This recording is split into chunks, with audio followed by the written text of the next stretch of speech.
بسم الله الرحمن الرحيم. السلام عليكم ورحمة الله وبركاته.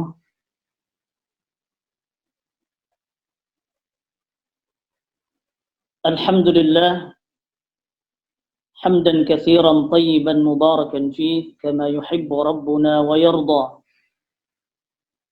والصلاة والسلام على سيدنا محمد المصطفى وعلى آله وأصحابه أهل الصدق والوفاء. أما بعد، رب اشرح لي صدري ويسر لي أمري واحلل عقدة من لساني يفقه قولي. Alhamdulillah, segala puji milik Allah Subhanahu wa Ta'ala yang tidak henti-hentinya selalu memberikan kenikmatan kepada kita semua, baik nikmat yang zahir maupun yang batin, dan yang paling utama adalah kita masih merasakan kenikmatan sebagai seorang muslim dan mukmin. Dan juga sampai hari keempat di bulan Ramadan ini, Allah masih memberikan kenikmatan sehat kepada kita, sehingga rutinitas ibadah Ramadan kita, termasuk puasa, bisa berjalan dengan sebaik-baiknya. Alhamdulillah, dan semoga semua amalan-amalan kita di bulan Ramadan ini diterima oleh Allah Subhanahu wa Ta'ala. Salawat dan iring salam semoga tercurah dan terlimpahkan kepada panutan kita semua, baginda alam Nabi besar Muhammad sallallahu alaihi wasallam, kepada keluarganya, sahabat-sahabatnya, dan juga kepada seluruh pengikutnya. Para hadirin yang dirahmati Allah Subhanahu wa Ta'ala, alhamdulillah kita masih diberikan kesempatan menikmati Ramadan tahun ini. Dan kita yakin bahwa ketika umur kita dipanjangkan, bukan berarti kita adalah orang yang disebut amat baik. Tapi justru, kata Al-Imam Ghazali, ketika umur kita dipanjangkan, sebetulnya kita begitu banyak dosa.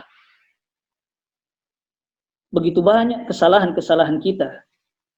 Sehingga Allah masih memanjangkan umur kita agar kita memperbaiki amalan-amalan kita, agar kita diampuni dosa-dosa kita, tentu dengan amalan-amalan saleh kita, termasuk Ramadan ini. Mudah-mudahan Ramadan ini bisa menggugurkan kesalahan-kesalahan kita semua, bisa menghapuskan dosa-dosa kita semua, dan juga menjadikan kita insan-insan yang bertakwa. Kita tahu bahwa Ramadan ini adalah Syahrul Quran, bulan Al-Quran. Kenapa disebut Syahrul Quran? Karena Al-Quran diturunkan pertama kali itu di bulan Ramadan. Baik Al-Quran secara menyeluruh diturunkan dari Allah yang disimpan di Baitul Izzah atau langit pertama, ataupun ayat Quran yang pertama turun kepada baginda Rasulullah sallallahu alaihi wasallam di Gua Hira ketika beliau uzlah. Sehingga Ramadan ini pun disebut Syahrul Quran. Dan Ramadan ini pun juga disebut Syahrul Siyam atau disebut bulan puasa. Karena di bulan ini Allah mewajibkan kepada hamba-hambanya yang beriman untuk melakukan saum atau puasa 1 bulan penuh. Dan salah satu tujuannya kenapa hanya di bulan Ramadan saja, karena adalah untuk memperingati dan mengenang turunnya Al-Quran. Sehingga di bulan ini pun orang-orang yang beriman kepada Allah Subhanahu wa Ta'ala dianjurkan, diperintahkan untuk lebih dekat dengan Al-Quran, baik membacanya ataupun dengan mengamalkannya. Dan Syahrul Ramadan pun, bulan Ramadan ini juga dinamakan Syahrul Tarbiyah. bulan pelatihan atau pembinaan, membina nafsu kita agar betul-betul tunduk kepada ketetapan Allah, tunduk pada perintah-perintah Allah, dan menjauhi apa yang dilarang oleh Allah Subhanahu wa Ta'ala, sehingga nafsu ini betul-betul terkendali sesuai apa yang diinginkan oleh Allah, sesuai apa yang dicintai oleh Allah Subhanahu wa Ta'ala. Kita tahu bahwa yang membedakan antara manusia dengan hewan, dengan makhluk yang ada di permukaan bumi ini adalah bagaimana nafsu kita bisa kita kendalikan. Baik nafsu makan, nafsu memuaskan syahwat, dan yang lain-lain. Karena hewan, mereka memuaskan nafsunya dengan makan, dan syahwatnya mereka tidak akan bisa mengendalikannya. Sedangkan manusia diberikan akal dengan nafsu, dan akal ini tujuannya adalah untuk mengendalikan nafsunya. Oleh karena itu, insya Allah di kesempatan ini saya akan memberikan materi bahwa Ramadan adalah momentum yang paling tepat untuk mengendalikan diri.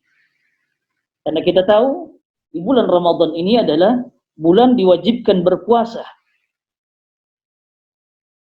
Dan pengertian puasa adalah al-imsaku 'anil muftirat.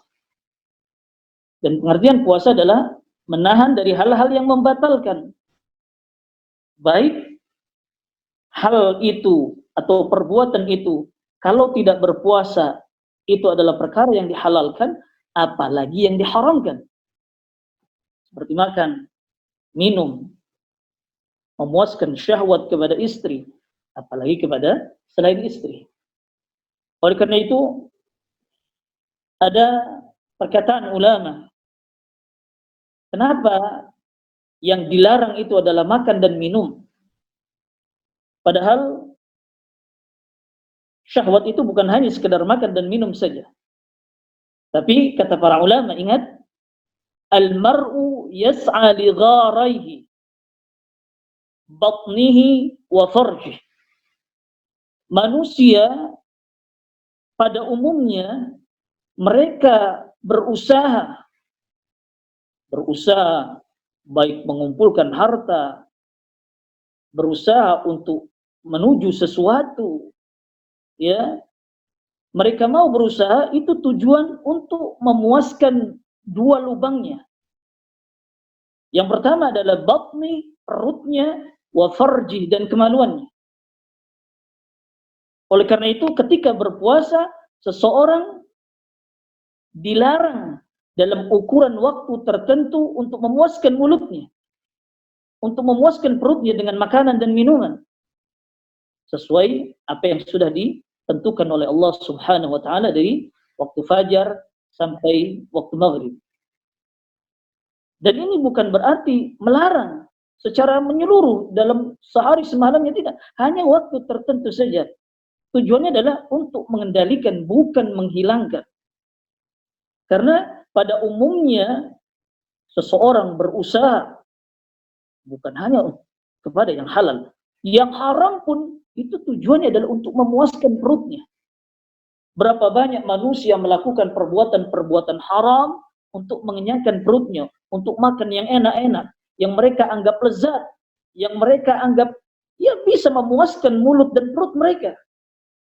Subhanallah.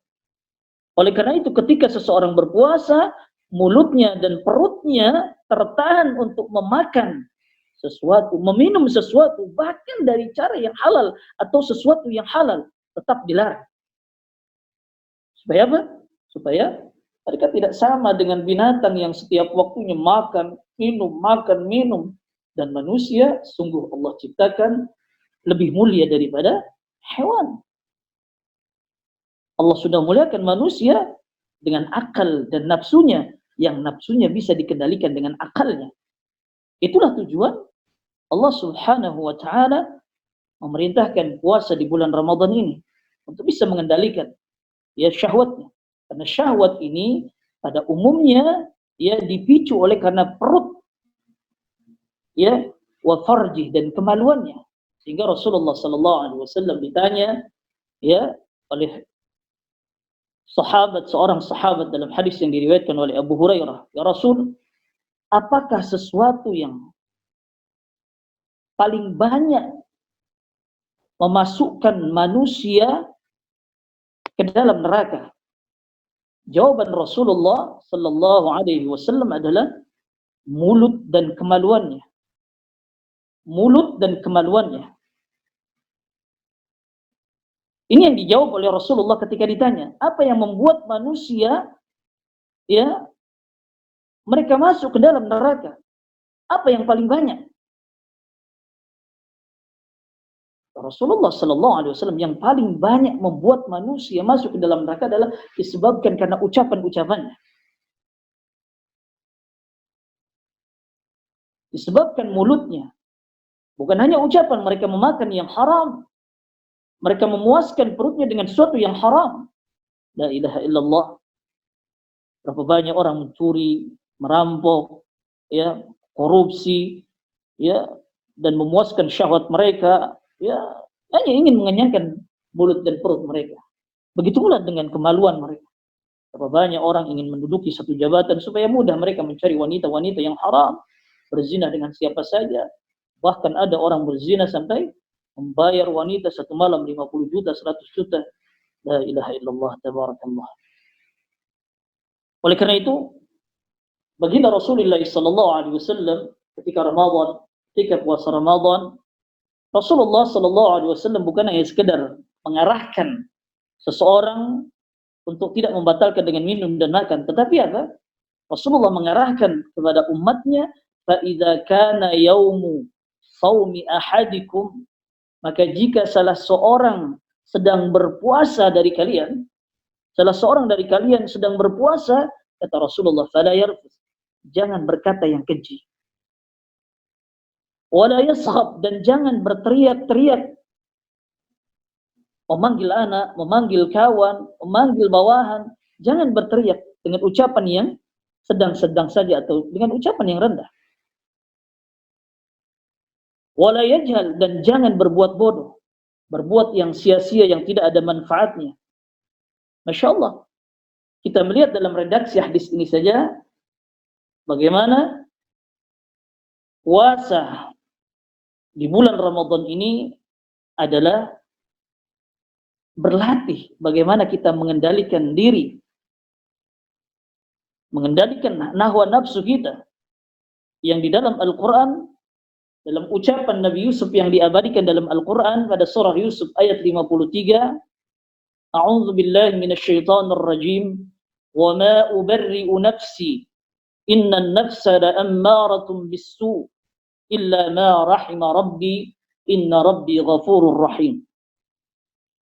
Allah berfirman menggambarkan tentang ucapan Nabi Yusuf, aku tidak akan membebaskan nafsuku, karena sesungguhnya nafsu itu selalu menyuruh kepada keburukan, kecuali yang dirahmati oleh Tuhanku. Di dalam ayat ini jelas bahwa nafsu adalah fitrahnya, nalurinya, tabiatnya selalu mengarahkan kita kepada hal yang buruk. Sekalipun tidak semua, tapi umumnya nafsu selalu mengarahkan kepada yang buruk.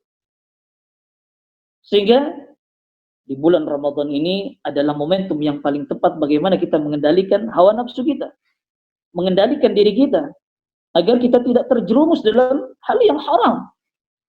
Bayangkan saja kita dilatih dalam puasa Ramadan ini meninggalkan hal-hal yang halal dan kita sanggup.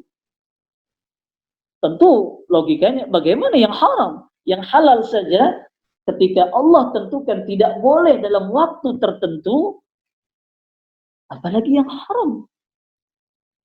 Kita tinggalkan, insya Allah menjadi kebiasaan kita. Sehingga sekali lagi dalam ayat ini jelas bahwa memang nafsu dominan sekali, ya, menyuruh manusia, menyuruh kepada manusia berbuat yang buruk. ingin berkata keji, ingin menghina manusia, ingin membentak-bentak manusia, ya, belum lagi ingin mengerjakan perkara-perkara yang haram, ya, bertransaksi riba, ya, baik dengan usaha mereka, dengan hutang pihutang mereka. Begitu pula mata selalu ingin mengarahkan kepada yang haram. Ketika kita di dalam rumah pun tidak luput mata kita ingin melihat hal-hal yang haram di televisi, di HP kita, ya. Belum lagi ketika kita keluar di tempat pekerjaan kita, ya Rabb. Selalu seperti itu. Sehingga ketika di Ramadan ini, ya, bagaimana kita bisa betul-betul memaksimalkan untuk mengendalikan nafsu kita, mengendalikan diri kita, yang memang pada umumnya manusia tidak terkontrol nafsunya karena dua faktor tadi, ya, karena ingin mengenyangkan perutnya dan juga ingin memuaskan syahwatnya. Tapi di Ramadan, di puasa, ketika kita berpuasa, disuruh untuk ditinggalkan ini semua, padahal halal dengan istri kita. Tapi ketika ini adalah sudah menjadi ketetapan Allah, maka kita melaksanakannya dengan ikhlas, maka mudah semua ini. Meninggalkan perkara-perkara yang halal saja bisa, apalagi yang haram.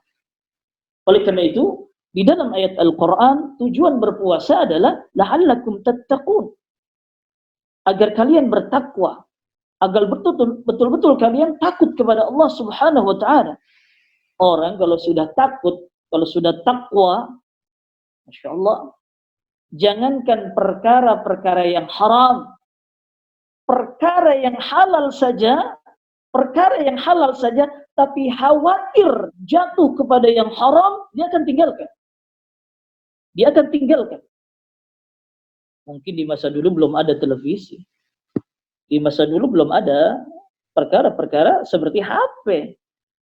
Di masa Rasulullah sallallahu alaihi wasallam, generasi muttaqin, generasi terbaik yang ada, ya, di masa Rasulullah sallallahu alaihi wasallam, mereka seandainya khawatir terjatuh pada yang haram, ya, mereka ini yang halal, nih perkara yang halal, mereka melihat sesuatu yang jatuh, baik buah-buahan atau apa saja di jalan, mereka tidak akan berani memungutnya kecuali setelah meminta izin kepada pemiliknya. Mereka akan bertanya terlebih dahulu, ini buah Anda, ini dekat pohon, ya, jatuhnya, ini apakah pohon Anda? Apakah seandainya saya makan ini boleh? Nah, seperti itu. Kalau di zaman sekarang mungkin orang-orang yang muttaqin ini, ya, seandainya ada memiliki uang, kemudian ditaruh di perbankan, ya, di bank-bank, dia akan memilih, ya, perbankan yang sesuai syariah. Dia akan menaruh uangnya di bank-bank yang bentuknya syariah, yang mengatur, mengelola uang kita dengan cara-cara yang dibenarkan oleh agama. Sekalipun kita tidak memakan mungkin bunganya atau kelebihannya, tapi orang-orang muttaqin, orang-orang yang takut kepada Allah, mereka tidak akan mau. Sekalipun yang diambil setelah ditaruh atau diletakkan di bank, ditaruh di bank, itu hanya uangnya saja diambil. Tapi orang-orang muttaqin tidak mau bercampur hartanya dengan harta yang haram. Oleh karena itu, di dalam hadis Al-Imam Tirmidzi, baginda Rasulullah sallallahu alaihi wasallam mengatakan, seseorang hamba tidak akan sampai ke derajat muttaqin, derajat orang-orang yang bertakwa, sehingga dia meninggalkan sesuatu yang tidak ada dosa, tapi khawatir jatuh ke dalam dosa. Sesuatu yang tidak mengapa, tapi khawatir jatuh ke dalam sesuatu yang diharamkan oleh Allah Subhanahu wa Ta'ala. Karena itu Rasulullah sallallahu alaihi wasallam sendiri kagum terhadap orang-orang beriman. Ketika mereka diberikan kesenangan, mereka bersyukur kepada Allah, memperbanyak amalan-amalan yang saleh. Mereka beristighfar kepada Allah dan tidak merasa dirinya sudah baik. Dia terus bersyukur di atas nikmat-nikmat yang Allah sudah berikan kepada dia. dengan memperbanyak amalan-amalan saleh seperti baginda Rasulullah sallallahu alaihi wasallam ditanya oleh Aisyah radhiyallahu anha, istrinya, "Ya Rasul, bukankah Anda sudah diampuni dosanya sebelum atau sesudahnya? Tapi kenapa Anda salat begitu lama sampai kaki Anda bengkak-bengkak ya Rasulullah sallallahu alaihi wasallam?" Kemudian Rasul balik bertanya, "Memang saya tidak boleh menjadi hamba yang bersyukur?" Ini adalah gambaran syukur. Ya, gambaran syukur adalah selalu memuji kepada zat yang telah memberikan kenikmatan. Dan juga setiap kenikmatan badan sehat, ya, kenikmatan harta dan yang lainnya selalu diarahkan kepada hal yang disukai oleh Allah Subhanahu wa taala. Ya, termasuk fisik kita, termasuk seperti gambaran Nabi sallallahu alaihi wasallam diberikan kesehatan, beliau berdiri dengan lamanya membaca ayat-ayat Al-Qur'an di tengah malam, ya, di malam-malam dalam tahajud beliau. Sampai kaki beliau bengkak-bengkak. Insyaallah itu baginda Rasulullah sallallahu alaihi wasallam. Ini gambarannya. Oleh karena itu, ya, ini adalah kekaguman baginda Rasulullah kepada orang-orang beriman. Seandainya diberikan kesenangan, dia bersyukur, dia makin taat kepada Allah. Dan jika diberikan sesuatu kemalangan, kesempitan rezeki, sakit, wabah yang mungkin seperti sekarang datang, kita disuruh diam di rumah kita masing-masing, ya, karena khawatir tertular dan segala macamnya. Ya, pertimbangan-pertimbangan umara dan ulama, sabar, ya, dan sabar terus dan sabar. Jangan menentang, ya, menentang umara, menentang ulama, ya, yang memang seandainya kita menentang, justru mudaratnya akan banyak sekali. Bahayanya akan banyak sekali. Nah, oleh karena itu, gambaran orang mukmin ketika dia ditimpa kemalangan, sesuatu yang mungkin berbahaya, suatu kesempitan dan yang lainnya, dia sabar. Dia tetap beribadah kepada Allah, ya, sekalipun dengan keterbatasan. Seperti orang sakit kan mungkin ibadahnya juga penuh dengan keterbatasan, nggak mampu berdiri, mereka harus sholat di atas ranjang mereka, kan seperti itu. Tapi mereka sabar dan menerima ketetapan Allah Subhanahu wa taala. Mengagungkan. Ucapan-ucapannya pun menunjukkan optimisme. Ya, jangan pesimis. Ya, termasuk ketika ditimpa wabah, kapan usainya? Ini ekonomi sudah mulai seret, ya, segala macam. Ya, ya kita sabar saja dan selalu meminta kepada Allah dan optimis ini akan selesai. Dan pasti setiap kesulitan yang Allah datangkan, di belakangnya akan banyak sekali kemudahan-kemudahan dan kesenangan, kebahagiaan yang akan kita dapatkan insyaallah. Optimis. Karena Rasulullah sallallahu alaihi wasallam mengatakan, "Wa yu'jibuni al-fa'lu." Yang membuat saya kagum dari orang-orang beriman adalah al-fa'lu, ucapan yang selalu optimis. Yang selalu mendorong mereka semangat dan semangat dengan kalimat-kalimat semoga Allah selalu memberikan kemudahan, semoga Allah memberikan kebaikan, semoga dengan ujian ini Allah Subhanahu wa taala akan memberikan kebahagiaan, kesenangan yang lebih, yang tidak melalaikan kita dari mengingat Allah dan ibadah kepada Allah Subhanahu wa taala. Para ikhwan yang dirahmati Allah Subhanahu wa taala. Saya ulang lagi bahwa tujuan puasa Ramadan sendiri adalah la'allakum tattaqun. Tujuan utamanya adalah agar kita menjadi muttaqin, insan-insan muttaqin. Begitu.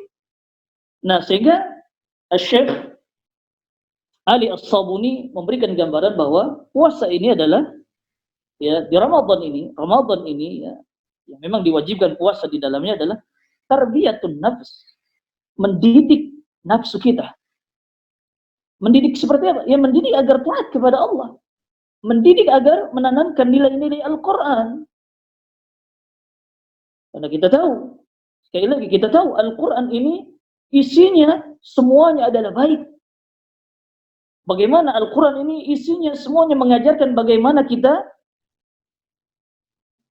beribadah kepada Allah. Punya akhlak kepada Allah.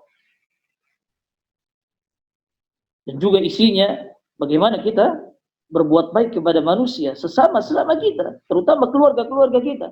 Menjalin silaturahim, berbuat baik kepada yatim, berbuat baik kepada orang-orang miskin, dan yang lain-lain. Tidak ada sama sekali di dalam Al-Quran mengajarkan keburukan. Semua adalah bentuk kebaikan. Nah, bagaimana Ramadan ini menjadikan nafsu kita mengamalkan, menjalankan nilai-nilai Al-Quran, berbuat baik. Sehingga di dalam Ramadan, ya sekalipun mungkin masa-masa sekarang ini begitu terbatas, kita tidak bisa ke masjid, kita tidak bisa berkumpul-kumpul, bahkan tidak bisa iftar jama'i, baik dengan kalangan kita atau dengan fuqara masakin. Tapi sekali lagi masih ada jalan-jalan yang lain, sekalipun tidak berkumpul, berbuat baik ya dengan mereka, ya memberikan mereka berbuka, terutama kepada orang-orang yang kekurangan. Ya, masih banyak jalannya insyaallah. Dan Allah Subhanahu wa taala akan selalu memberikan jalan-jalan yang mudah untuk kebaikan-kebaikan yang akan kita laksanakan. Insyaallah tabarakallah. Insyaallah.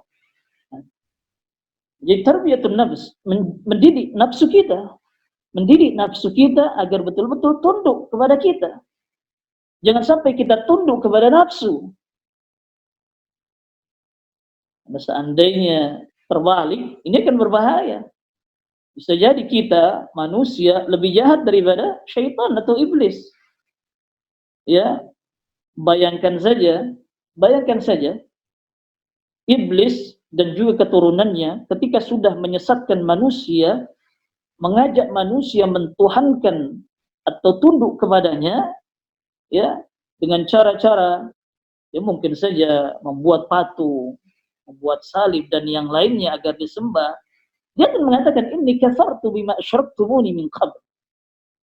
Nanti di hadapan Allah dia mengatakan ketika manusia-manusia yang sesat ingin meminta pertanggungjawaban iblis atau syaitan. Dia mengatakan, saya mengingkari apa yang kalian telah lakukan dengan menyekutukan saya dengan Allah Subhanahu wa taala. Dia akan berkata itu.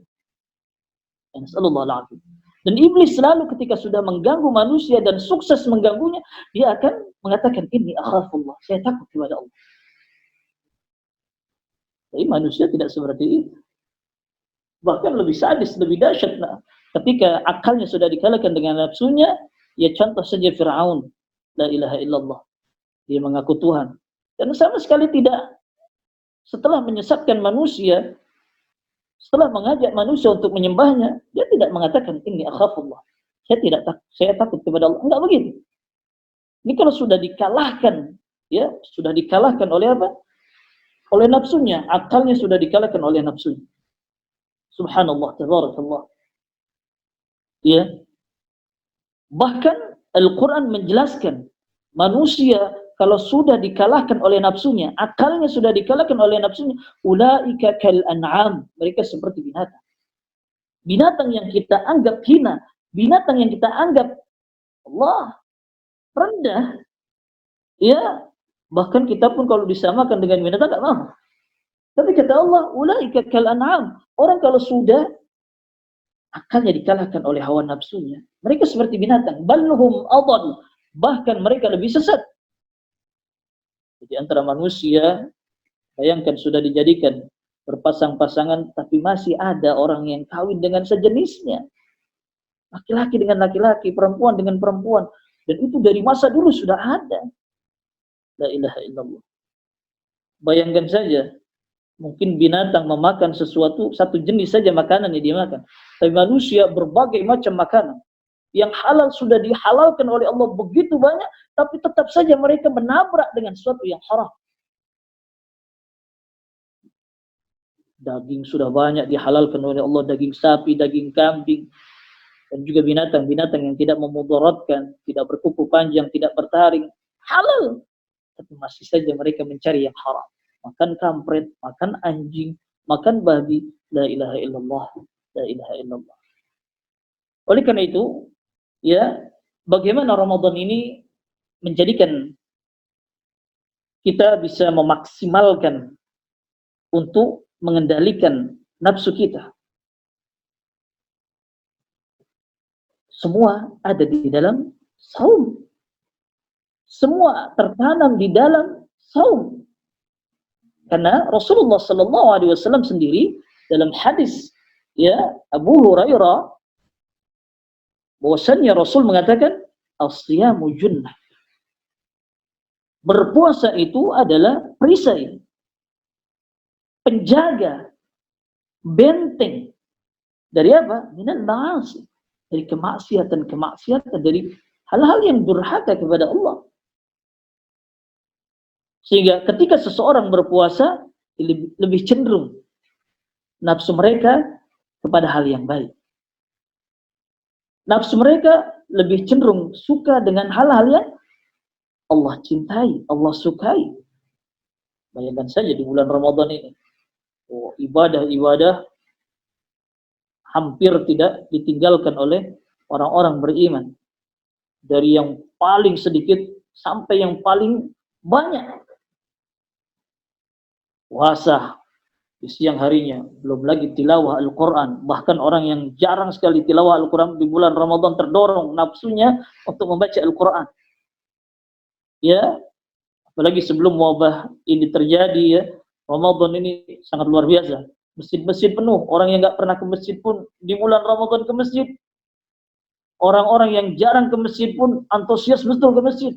Orang-orang yang kesiangan subuh pun di bulan Ramadan, Masya Allah, Tabarakallah, mereka luar biasa. Ya, antusias betul ke masjid. Orang-orang yang nggak pernah sholat malam di bulan Ramadan begitu antusias untuk sholat malam. Masya Allah.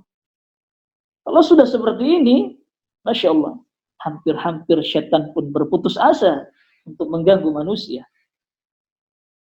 Hampir-hampir syaitan pun setiap hari dibuat menangis oleh manusia, oleh orang-orang yang beriman.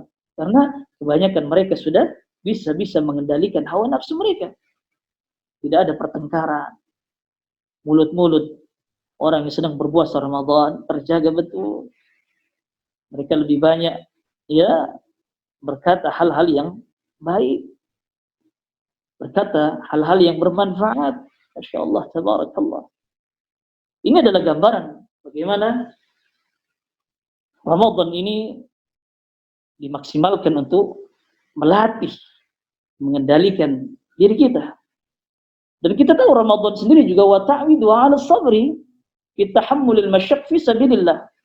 Ya, Ramadan pun mengajarkan agar nafsu kita di bulan puasa ini, di bulan Ramadan ini, ketika kita berpuasa, ini dilatih untuk membiasakan agar nafsu kita bisa menanggung kesulitan-kesulitan ketika ada di jalan Allah.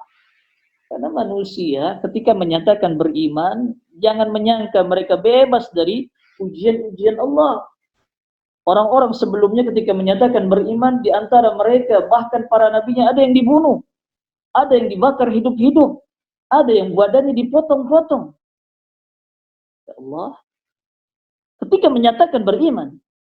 Oleh karena itu di awal-awal surah Al-Ankabut, Allah Subhanahu wa taala ini supaya sahabat-sahabat ya tidak menyangka seandainya mereka sudah menyatakan beriman kepada Allah dan Rasulnya, mereka bebas dari ujian di dunia, tidak.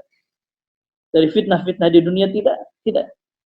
Ya, di ayat yang kedua pada surah Al-Ankabut, Allah Subhanahu wa taala ya, ini bentuknya menanyakan tapi bentuknya pengingkaran sebetulnya. Dengan dugaan-dugaan atau sangkaan-sangkaan manusia ketika sudah menyatakan beriman, mereka tidak akan diuji. Sungguh tidak. Ya. Allah Subhanahu wa taala berfirman, "Ahasiban nasu an yutraku an yaqulu amanna wa hum la yuftanun." Apakah manusia mengira sekiranya mereka sudah menyatakan kami beriman, mereka tidak diuji? Tidak. Tidak seperti itu. Walaqad fatanna alladziina min qablihim. Sungguh kami sudah uji orang-orang sebelum mereka, sebelum para sahabat, sebelum Nabi diutus. Setiap orang menyatakan beriman akan diuji. Bagaimana kesabaran mereka? Bagaimana mereka bisa mengendalikan hawa nafsunya sesuai aturan-aturan Allah Subhanahu wa taala. Fala ya'lamanna Allahu alladziina shadaqu wa la ya'lamanna al-kadhibin. Disitulah Allah ingin melihat siapa orang yang jujur imannya dan siapa orang yang dusta dalam keimanan. Pada ikhwan yang dirahmati Allah Subhanahu wa taala. Karena itu Ramadan ini pun ya tidak pernah terjadi sebelum-sebelumnya ya masih dilarang aktivitas kita dilarang, bahkan kebaikan-kebaikan berkumpul dengan saudara-saudara kita pun dilarang. Ini adalah ujian dari Allah. Bahkan ekonomi pun mulai tidak berjalan dengan baik. Bahkan mungkin Bapak sendiri merasakan dampak dari ujian seperti ini. Bagaimana? Tapi ini adalah keputusan Allah, ketetapan Allah. Orang-orang sebelumnya lebih dahsyat lagi. Bahkan di masa Nabi Sallallahu Alaihi Wasallam pernah diembargo oleh orang-orang kafir Quraisy. Tidak boleh berjual beli menikah dengan orang-orang keturunan Bani Hashim. Sampai banyak yang kelaparan, terutama kaum muslimin. Ya Allah, ya Karim. Banyak yang wafat dengan kelaparan itu.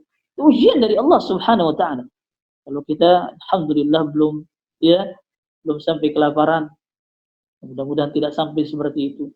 Dan mudah-mudahan kita berdoa musibah ini cepat usai supaya kita bisa berkumpul kembali di masjid-masjid kita, dibuka masjid-masjid kita untuk melakukan salat berjamaah, ta'lim dan yang lainnya. Kita pun bisa berkumpul dengan orang lain, dengan kawan-kawan kita, dengan saudara kita, dengan orang tua kita seandainya masih ada, bisa bersilaturahim dengan baik, Nah, seperti itu. Karena kita tahu bahwa ujian yang datang kepada orang-orang beriman tetap itu adalah bentuk rahmat, bentuk kasih sayang kepada Allah. Ingin menguji siapa sih orang yang jujur keimanannya, siapa sih orang yang betul-betul sabar dengan ujian ini, siapa sih orang yang bisa mengendalikan hawa nafsunya dikala ujian ini datang. Ramadan adalah momentum yang paling tepat bagaimana kita melatih diri kita. Kemudian bagaimana kiat-kiat untuk menahan hawa nafsu? Jadi kita sudah bahas bahwa salah satunya dengan berpuasa, dan di Ramadan ini adalah dengan berpuasa Ramadan. Dengan puasa Ramadan. Dan kemudian apa sih? Dengan ilmu. Dengan mempelajari ilmu. Karena Al-Imam Ibnul Qayyim mengatakan al-aslu fi syar' al-jahlu. Asal dalam setiap keburukan, tentu setiap keburukan adalah mengikuti hawa nafsu kita. Asal usulnya adalah al-jahlu, karena kebodohan. Karena kebodohan. Sehingga sebelum kiamat pun nanti ilmu agama ini akan dihilangkan. Orang yang kita anggap alim padahal mereka bodoh dalam agama. Bahkan mereka berkhianat seandainya mereka tahu pun mereka menyumputkan ilmu mereka. Akan diangkat ilmu agama sebelum kiamat terjadi. Sehingga yang ada adalah kebodohan. Mereka akan menghalalkan yang haram. Mereka akan berfatwa tanpa ilmu. Mereka akan berfatwa mengikuti hawa nafsu mereka. Baik pemerintah ataupun para ulamanya. Begitu. Sehingga sekali lagi, untuk supaya kita bisa mengendalikan hawa nafsu kita, untuk tidak mengikuti hawa nafsu kita adalah tadi. Jangan pernah kita merasa cukup dengan ilmu. Ilmu ini sangat luas. Ilmu Allah Subhanahu wa taala sangat luas. Maka teruslah kita belajar dan belajar. Semakin kita pandai, maka hawa nafsu kita pun akan terkendali. Semakin kita pandai, maka kita akan tahu mana halal, mana haram. Mana sunnah, mana bid'ah, mana yang jelas-jelas baik, mana yang syubhat. Oleh karena itu, sekali lagi, bahwa asal usul keburukan, karena kebodohan kita. Seandainya kebodohan kita hilang, insya Allah keburukan itu kita bisa minimalisir. Hawa nafsu kita pun akan terkendali dengan ilmu, insya Allah, dengan ilmu.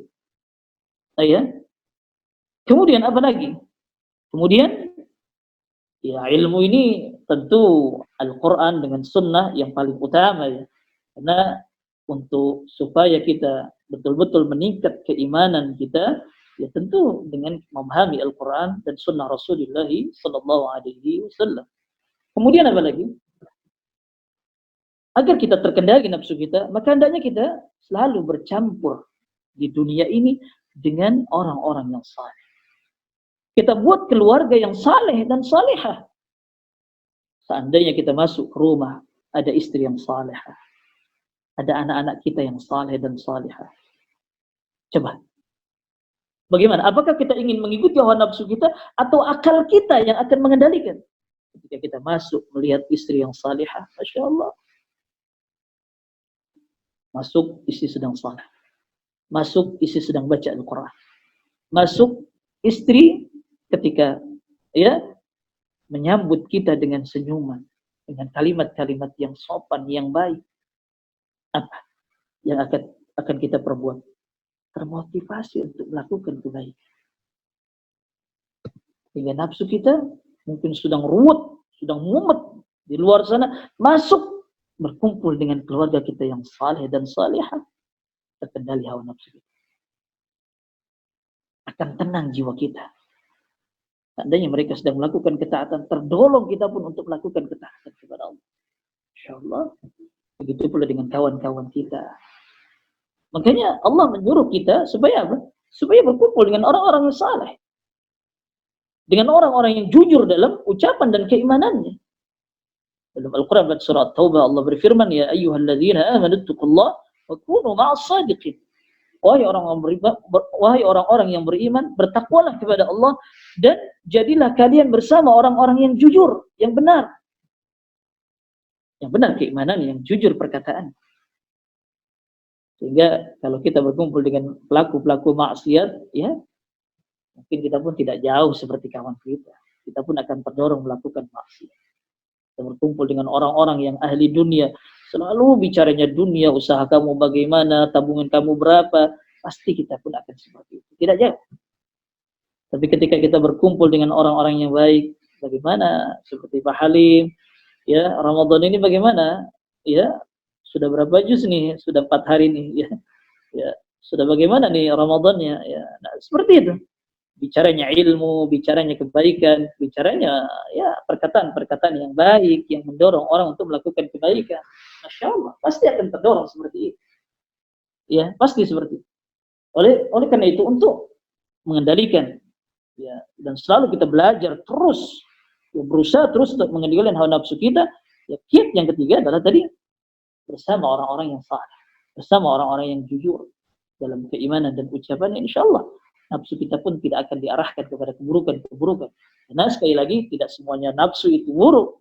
Ya, makanya tadi dalam ayat 53 pada surah Yusuf, illa rahimah rabbi. Ya, kecuali nafsu yang dirahmati oleh Tuhanku. Karena sesuatu yang halal dan tidak berlebihan, maka itu baik. Seperti seorang menikah, ya kan? Seorang menikah bercampur, kata Rasulullah, ada pahala di situ. Bahkan dianjurkan ketika itu bercampur saja dengan istri, mengucapkan bismillah dulu kan, Allahumma jannibna syaitan wa jannibi syaitana ma razaqtana. Ya Allah. Bahkan Allah sendiri menegaskan bahwa semua nabi semuanya dijadikan istri-istri untuk mereka. Ada ya, wanita-wanita yang dijadikan istri untuk mereka dan mereka pun memiliki keturunan. Ini kan nafsu yang baik yang dirahmati Allah. Bahkan orang yang menikah mendapatkan istri yang salihah sudah diberikan separuh agamanya. Masya Allah. Nikah dan bercampur dengan istri ini adalah sesuatu yang dirahmati Allah nafsu. Dan begitu pula ketika kita ya mencari harta, ya mencari harta kan tujuannya untuk kebaikan, untuk 4 hal, ya, untuk zikir kepada Allah. Kita punya harta ya untuk mengingat Allah. Kita punya harta untuk ketaatan kepada Allah. Kita punya harta untuk belajar ilmu Allah. Kita punya harta untuk mengajarkan ilmu Allah Subhanahu wa taala. Maka tidak tercela. Ini adalah justru nafsu yang dirahmati Allah. Kita memiliki harta untuk kebaikan-kebaikan, enggak dosa. Ya, semua orang tabiatnya pasti suka dengan harta. Dan hartanya banyak. Tapi kalau tujuan baik dan dipakai selalu untuk melakukan kebaikan, maka tidak mengapa. Nafsu ini nafsu yang dirahmati Allah Subhanahu wa ta'ala. Oleh karena itu, para ikhwan yang dirahmati Allah Subhanahu wa ta'ala, jadikan Ramadan ini ya untuk bisa mengendalikan hawa nafsu kita. Dekatlah kita selalu dengan apa? Dengan Al-Quran. Dekatlah kita selalu dengan apa? Dengan orang-orang yang saleh. Dengan orang-orang yang pandai dengan Al-Quran, dengan sunnah. Sehingga betul-betul kita menjadi orang yang bisa mengendalikan hawa nafsu kita. Kalau saja hawa nafsu kita bisa terkendali, Masya Allah. Masya Allah. Karena mengendalikan hawa nafsu ini bukan perkara ringan. Bahkan ketika malaikat Jibril pertama kali ya melihat surga, melihat surga, dan ini atas perintah Allah. Ketika surga diciptakan oleh Allah, malaikat Jibril disuruh untuk melihat. Kemudian apa? Ya Rabb, saya menyangka orang tidak ada yang masuk surga. Kenapa?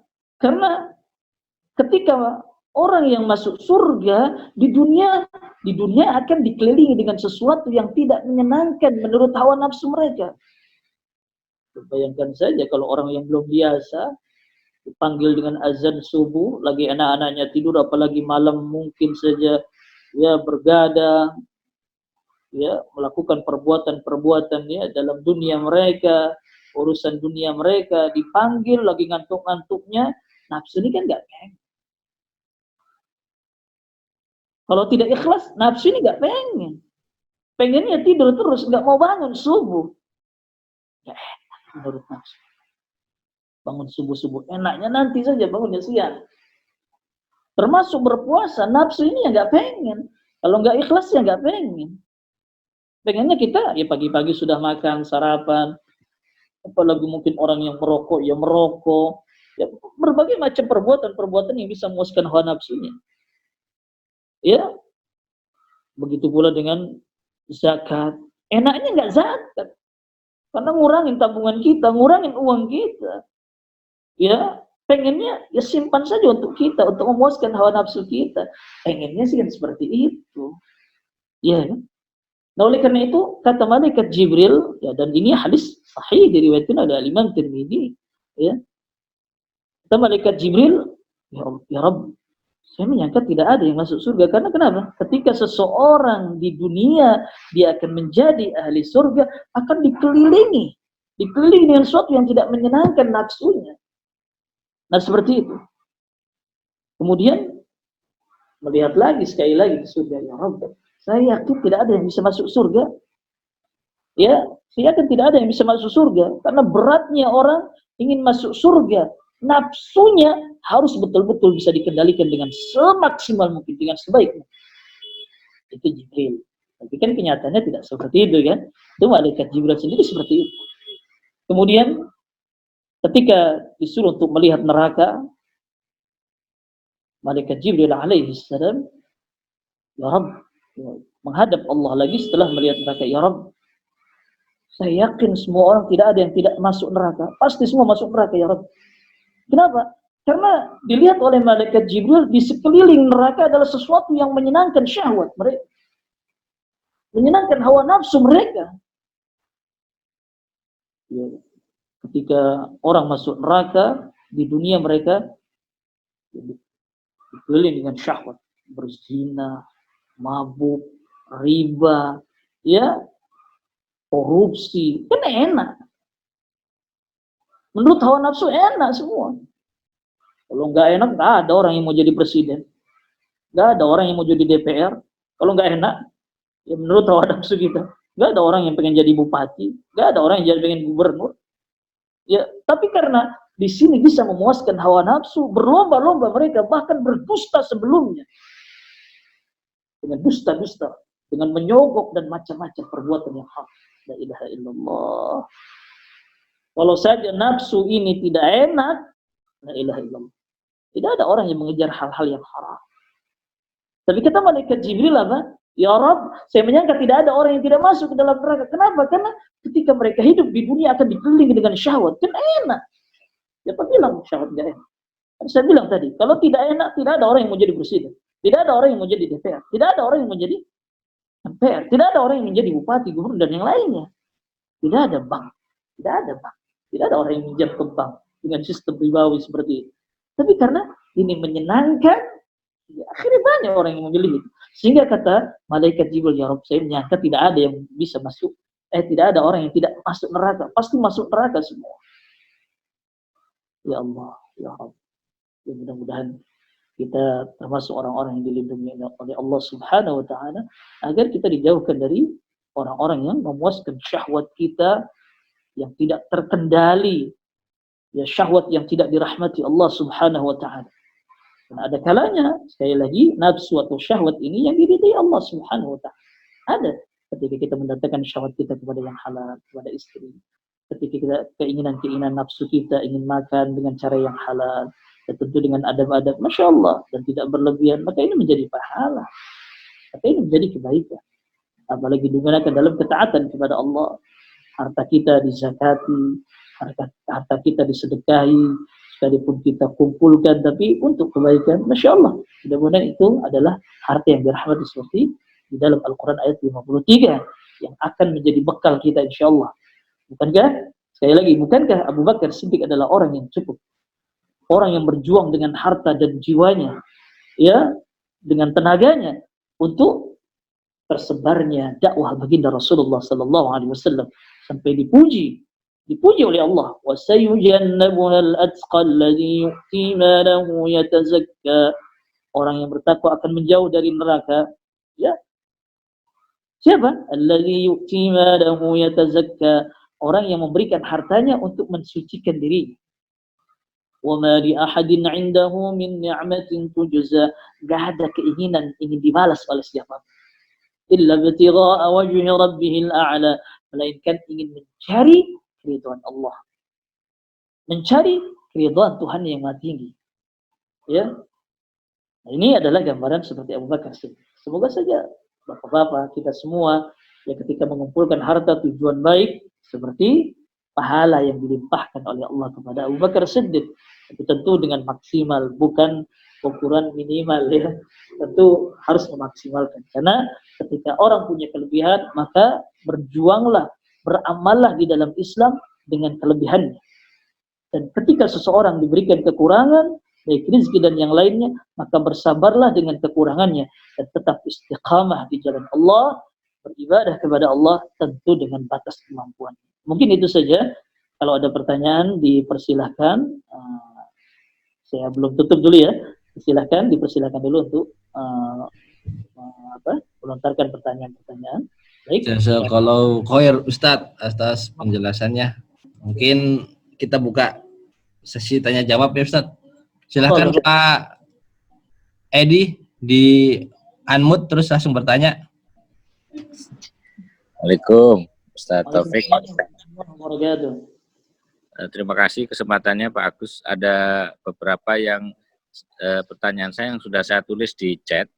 Mungkin akan saya bacakan nanti untuk pengingat. Yang pertama, ini persoalan pribadi sih, tapi mungkin teman-teman juga membutuhkan jawaban dari Ustadz. Yang pertama, rekening bank non syariah itu kan ada, katakanlah saya itu kan gajinya kan ada di bank BNI gitu ya, itu kan non syariah. Walaupun saya juga punya BNI syariah, tapi kan pemerintah memang kerjasamanya dengan BUMN BNI yang ada gitu, dengan berbagai pertimbangan teknis. Ini kalau duitnya sih nggak ada gitu, cuman gajinya kan ada, cuman nggak banyak. Kalau kemudian mohon saran yang bisa dilakukan ya sebagai bentuk mohon ampun ke Allah biar nggak terlalu banyak dosa karena pakai bank konvensional, mohon sarannya ini untuk saya atau mungkin yang teman-teman yang lain. Itu yang pertama Ustaz Taufik. Yang kedua, saya pernah membaca ada satu tulisan, mungkin nggak persis benar, tulisannya kira-kira tulisannya begini, sekiranya karena luasnya ilmu, maka iblis itu lebih berilmu, namun iblis menantang Allah karena merasa lebih baik. Pada saat disuruh untuk sujud ke Adam. Nah, yang jadi berdasarkan penjelasan Ustaz tadi, saya mohon penjelasan pengertian ilmu dalam Islam, karena terkesan kan ilmu itu tidak selalu menjamin seseorang untuk mendapatkan petunjuk. Nah, apakah ada, saya khawatir saya salah memaknai kata ilmu itu, termasuk di kata ini, mohon penjelasannya. Terus yang ketiga, kan nafsu itu kan ada dua ya, Allah memberikan nafsu lawamah, nafsu mutmainnah gitu. Nah, itu ada nggak ya di jasad kita itu titik apa namanya, titik nafsu itu ada di mana gitu. Seperti halnya misalkan kalau orang ini apa namanya menghafal Al-Quran terus kemudian yang diketukkan dadanya gitu misalkan. Itu nafsu itu posisinya di mana? Apakah itu memang jasadiyah ya, ada organnya, atau sebenarnya itu sifatnya fungsional gitu. Sebenarnya tempatnya di satu yang abstrak gitu. Ada tapi tempat yang abstrak. Mohon penjelasan. Yang keempat, tadi kan ada nafsu yang baik, ada nafsu yang nggak baik. Itu sebenarnya kan nafsu kan dalam bayangan saya ini, mohon maaf nanti mohon penjelasan, kan sama saja ya. Artinya tinggal bagaimana kita mengarahkan atau mengendalikan. Nah, titik kendalinya itu ada di mana gitu. Biar tadi misalkan sama-sama kan, mohon maaf nih, nafsu seks itu kan boleh aja, cuman bagaimana penyalurannya gitu kan. Kalau kemudian dilakukan dengan cara yang salah itu dilarang, tapi kalau dengan cara yang baik itu boleh. Kira-kira itu yang kelima. Ada tapi belum saya selesai ketik. Mungkin nanti setelah ini kalau ada waktu, Ustaz. Terima kasih. Iya. Assalamualaikum.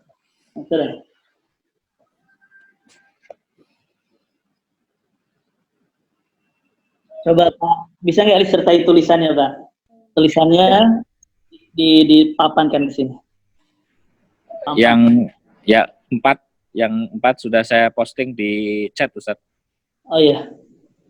Yang ke satu dulu coba tadi. Yang pertama tentang penggunaan rekening bank syariah ini. Yang pertama, mohon syarat.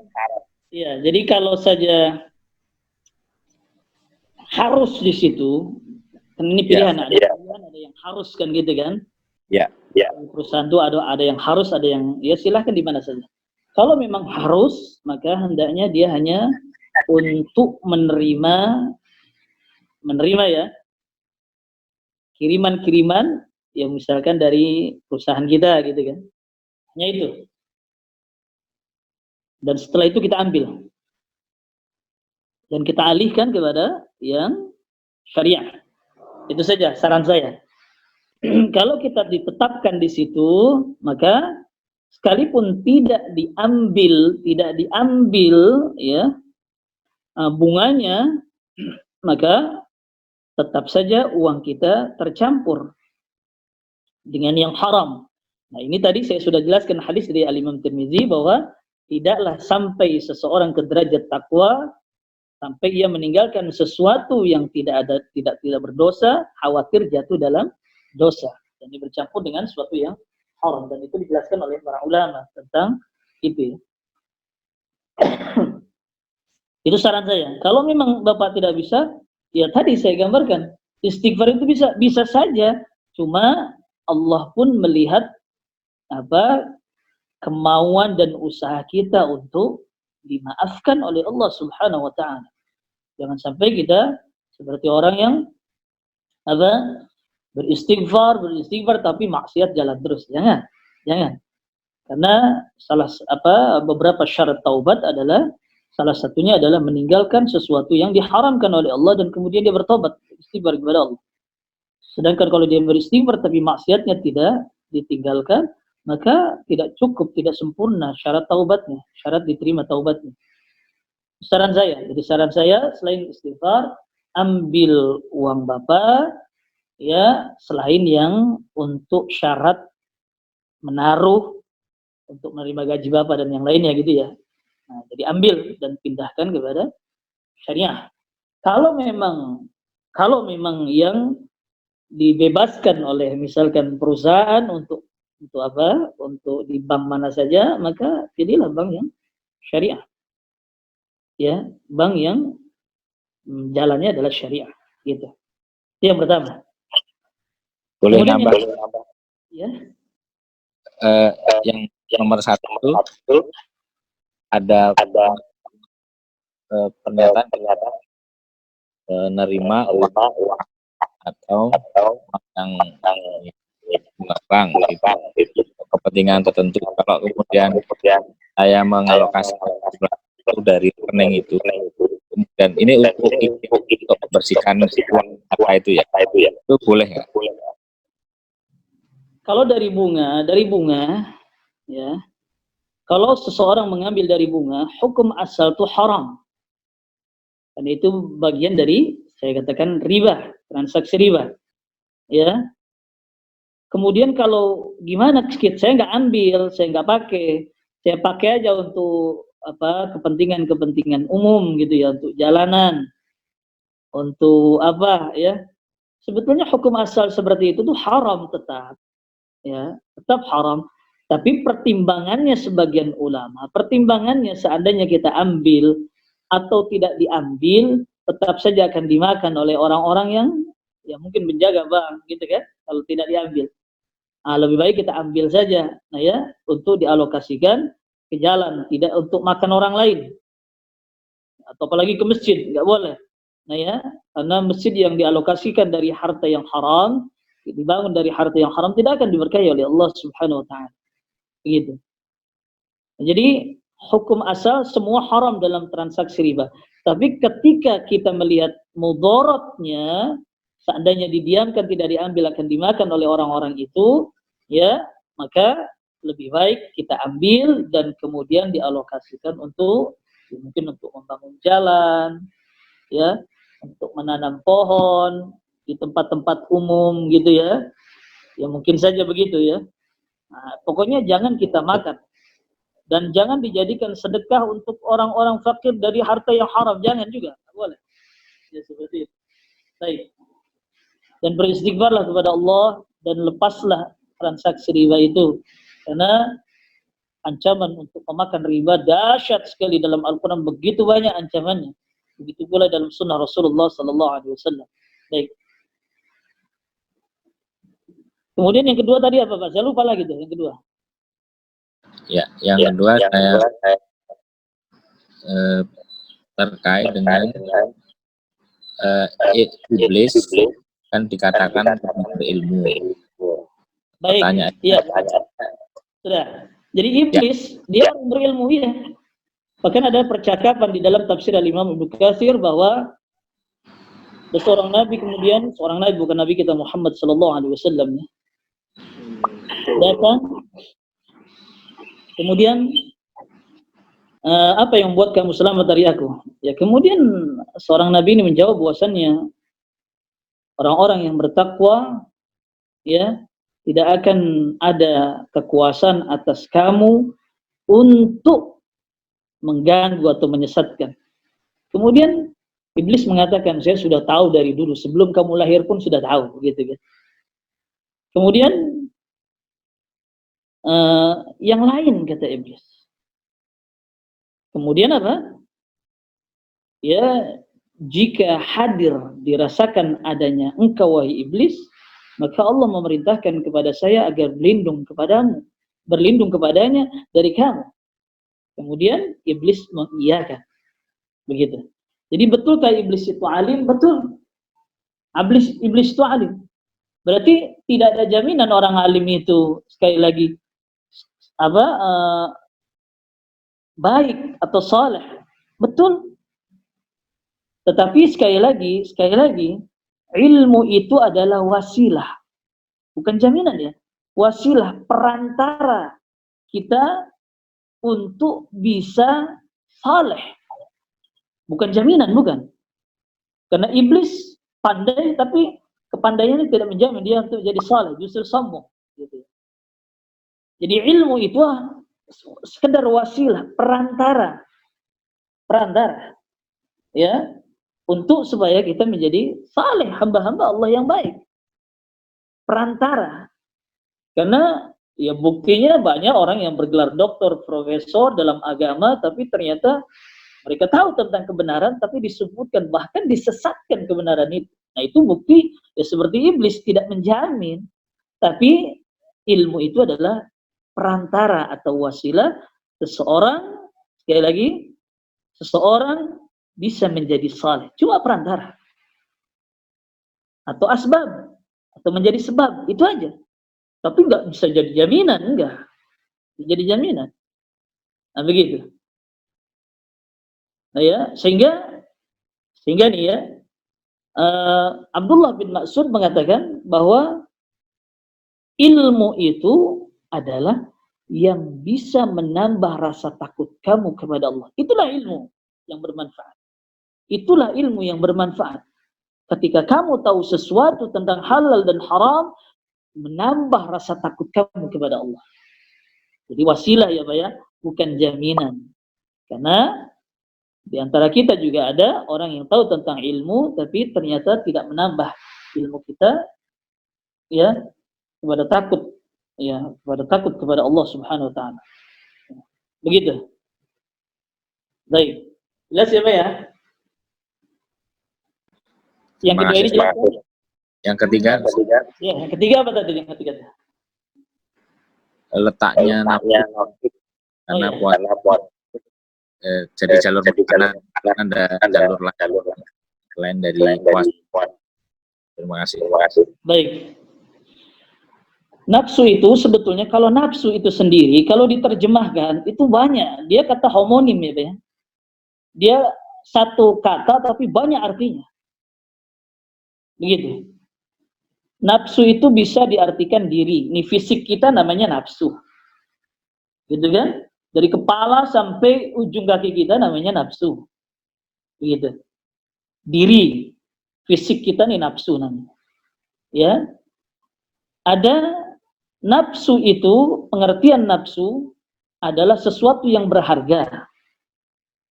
Sehingga kalau perhiasan, kalau dalam bahasa Arab disebut nafis.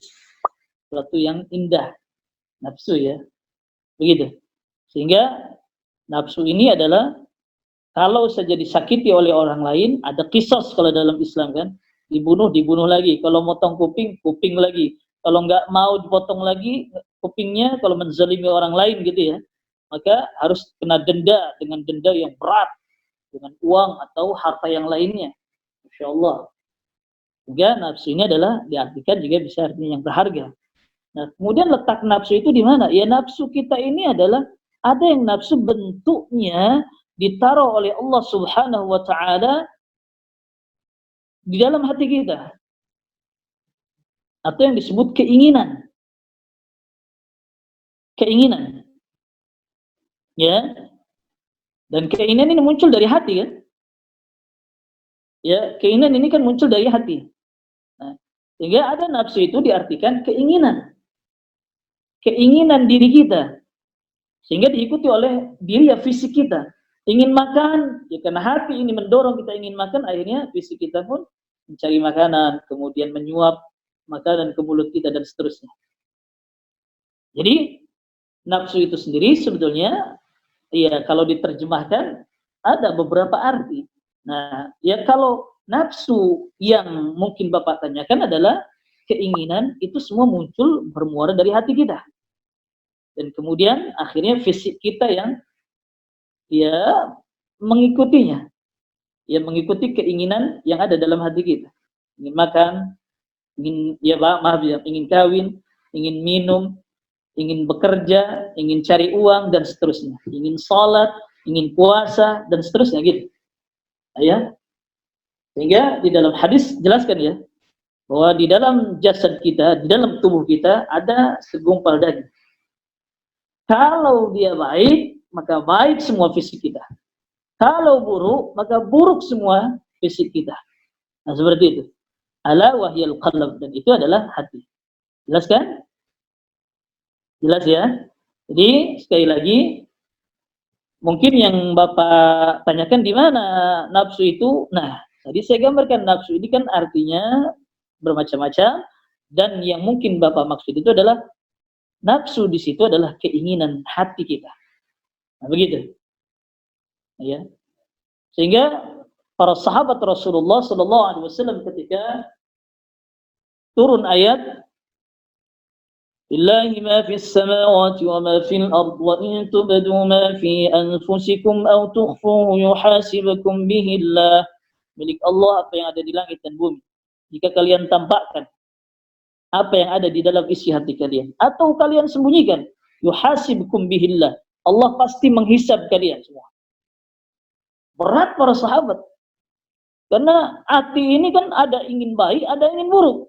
Kalau semuanya dihisab belum dilakukan, berat. Kita saja kalau lagi sholat, hati kadang melayang-layang kemana.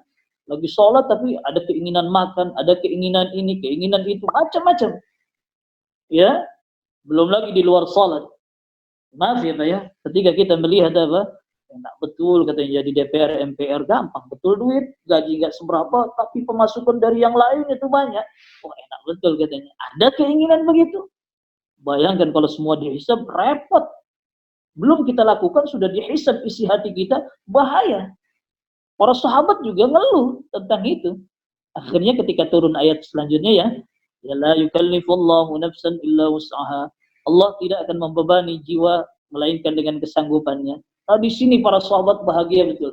Kalau keinginan hati kita ya belum dilakukan, belum terlihat dari ucapan dan tindakan kita, maka diampuni oleh Allah.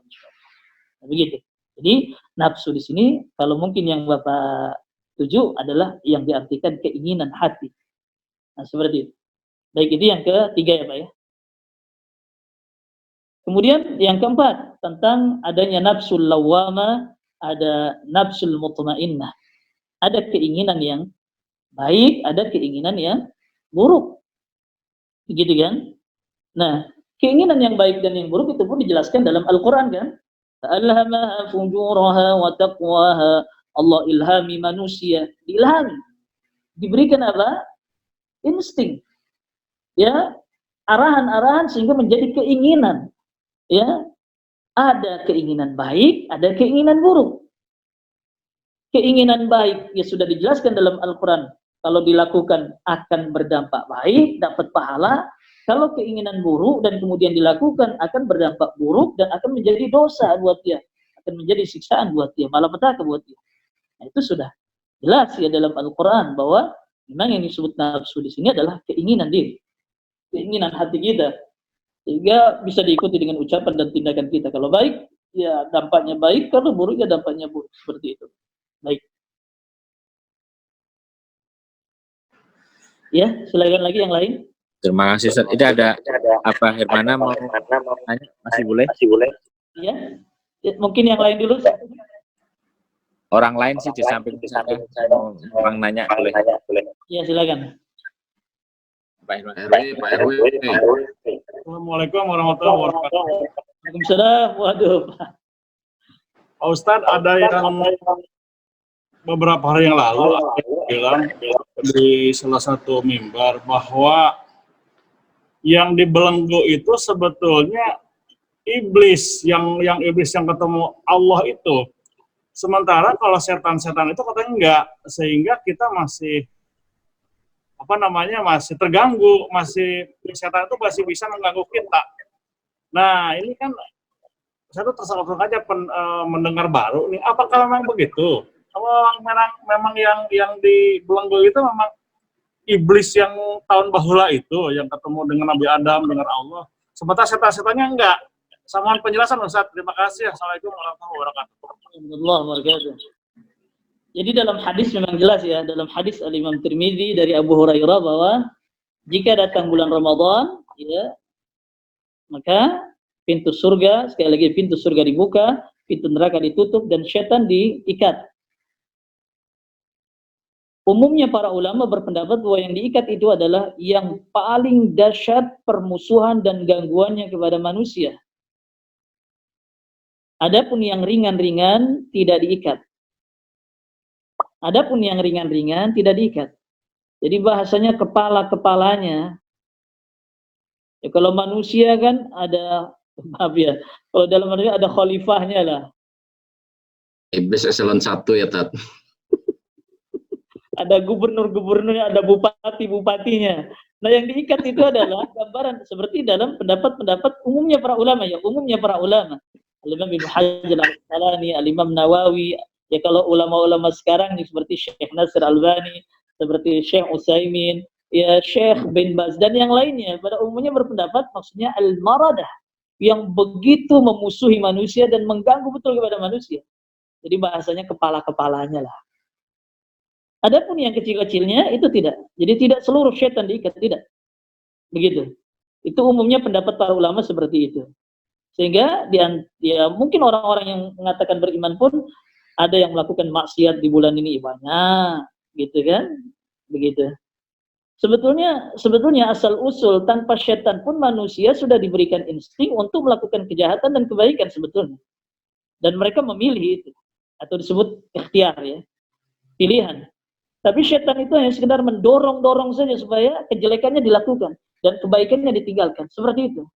Tapi umumnya para ulama menafsirkan hadis diikatnya syaitan di bulan Ramadan adalah yang sangat memusuhi dan mengganggu manusia saja. Jadi bukan hanya iblis saja, tapi kepala wilayahnya pun akan diikat juga, insyaallah seperti itu. Baik.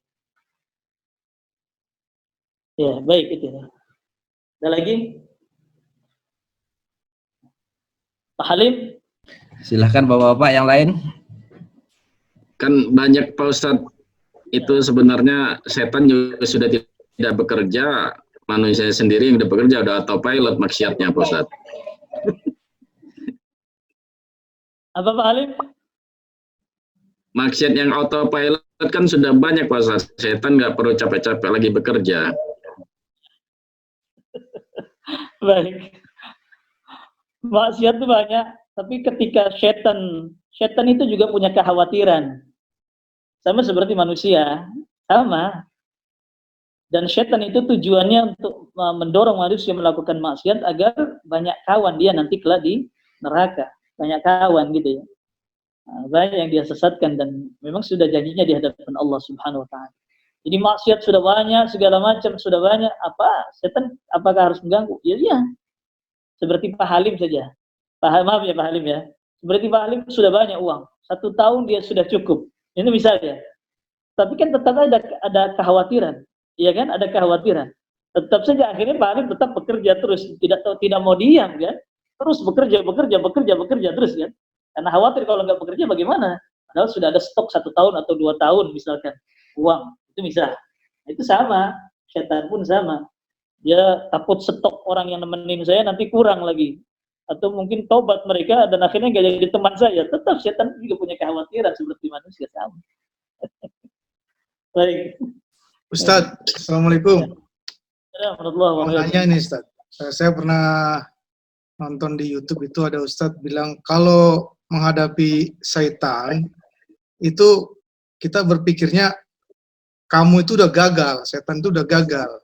Iblis gagal menggoda Adam, gagal menggoda Nabi Ayub. Pokoknya kalau kita merasa terganggu jiwa kita itu oleh setan gitu, kita harus bilang kamu udah gagal, nggak akan berhasil lah. Apalagi saya juga nggak akan berhasil. Gitu. Dulu aja nenek moyangmu aja iblis gagal. Gitu. Itu gimana, Ustaz? Cara berpikirnya begitu, Ustaz? Pola pikir seperti itu adalah takabur namanya. Pola pikir itu takabur namanya, dan nggak boleh. Seandainya saya mengatakan begitu adalah bentuk ketakaburan, kesombongan. Nah, dalam Al-Quran aturannya ketika kita diganggu oleh syaitan, ada waswas, ada bisikan-bisikan yang tidak benar, maka hendaknya dia meminta perlindungan kepada Allah. Dan Rasul pun dianjurkan ketika datangnya syaitan, Rabbi a'udzubika min hamazatis syayatin. Ya Rabb, aku berlindung kepadamu dari gangguan syaitan. Wa a'udzubika Rabbi ayyahdurun. Dan aku berlindung kepadamu ya Allah agar mereka tidak hadir ke hadapanku, agar tidak datang kepadaku. Dan Rasul tidak dianjurkan untuk melakukan perkataan-perkataan itu. Begitu ya. Dan hendaknya kita beristighfar kepada Allah, minta ampun kepada Allah. Itu namanya berpikir atau menafsirkan sesuatu yang tanpa dalil. Itu nggak boleh gitu. Takabur termasuk kesombongan. Baik. Iya. Syukran, Ustaz. Apaan?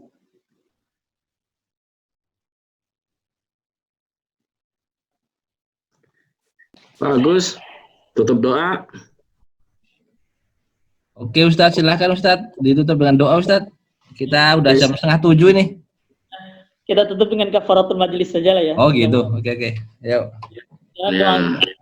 Yang kita bermanfaat dan mudah-mudahan aktivitas kita tidak terganggu di Ramadan ini dan mudah-mudahan Allah panjangkan umur kita sampai Ramadan usai. Allah Subhanahu wa taala menyehatkan kita, memanjangkan umur kita, keluarga kita semuanya dan amalan-amalan Ramadan kita diterima oleh Allah Subhanahu wa taala dan tidak kurang sedikit pun apapun ya dari pahala-pahala kita. Mudah-mudahan mungkin ibadah kita begitu banyak keterbatasan. Baik, Kita tutup dengan kafaratul majlis. Subhanakallahumma Subhanallahumma wa bihamdika asyhadu an la ilaha illa anta astaghfiruka wa atubu ilaik. Assalamualaikum warahmatullahi wabarakatuh. Waalaikumsalam warahmatullahi wabarakatuh. Terima kasih Ustaz. مولاي صل وسلم